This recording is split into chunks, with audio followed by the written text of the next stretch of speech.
Chloe and Seth, good to be in your company, guys. Thank you. Just part of this Whistle Stop tour in London, Seth, I was on your Twitter page just before coming in to meet you both. You were in Abbey Road yesterday. Yeah. Just before we have a chat about Bad Neighbours too, Abbey Road, that's amazing. So you were there for the Sausage Party score. Yes. How surreal was that? It was very surreal. I think it was probably more surreal for the members of the orchestra who found themselves all of a sudden doing the score for a movie called Sausage Party. But it was amazing. We had a giant orchestra of people, the London, I think many members of the London Philharmonic probably. Yeah, it was incredible. I'm amazed that we did it there, but it was a wonderful experience. Absolutely brilliant.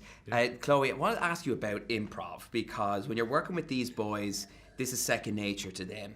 And we had Channing Tatum over in Dublin back in 2014, and he was saying that when he worked with Jonah Hill on the Jump Street films, he said the night before you'd have your lines prepped and you're ready to go, but it used to get him each time, the panic of when you'd have to ad-lib. So what is that like, dealing with that kind of pressure? I think it's kind of fun. I mean, I just like to kind of just roll with the punches in a sense, and I knew what I was kind of getting myself into in the beginning, so I figured why go against it? And honestly, it made me learn my lines way less. Yeah, I would end up just be like, I'm just gonna kind of learn them in rehearsals because they won't really last that long. And then to flip it around, because like you were so used to it, Seth, ad-libbing from working with the likes of Apatow, but when you've painstakingly worked on a script, and the director, Nick Stoller, goes, you know what, this is not working. We're gonna have to do a bit of ad-libbing here. Is there a part of you that goes, as a director yourself, going, no, that was a fine take. We don't need to do some ad-libbing. I mean, the good thing about the filming process is you can get everything, like, as long as there's time. And so, no, I mean, we're very much collaborative, and no one's that defensive of their work or proprietary over their own contributions. Most people just want the thing to be as good as it can be, and so if a good idea comes up, then you do it. What's great about the two movies is that how likeable the characters are. They're just so warm. Like, you know what I mean? I could happily just watch them out in the back garden, just sitting around having a few beers and just chatting. You know what I mean? They're that good. And I suppose on paper, Chloe, your character is deemed the villain. But she's not really a villain, because like, even though when you see her backstory, you can understand where she's coming from. But from a villain perspective, what do you think audiences will warm to her? Like, why do you think they'll want to be on her side, do you think?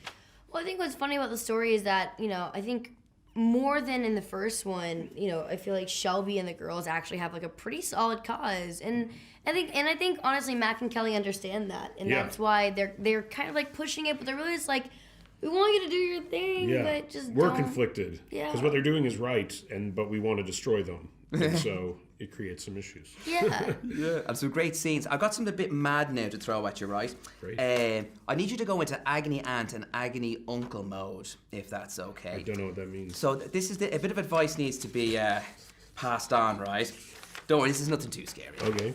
So there's this old fella who lives not too far from me, and he's having a problem with a neighbour. Okay. This is legit now. And but he doesn't want to call the police or anything like that. It's not like that bad. But he's looking for some sort of inventive, fun revenge that he can possibly People like revenge. So he just said, he goes, Dear Rogen and Moretz, he goes, I've been driven demented by a neighbour of mine. He thinks he's a musician, but he hasn't got a note in his head.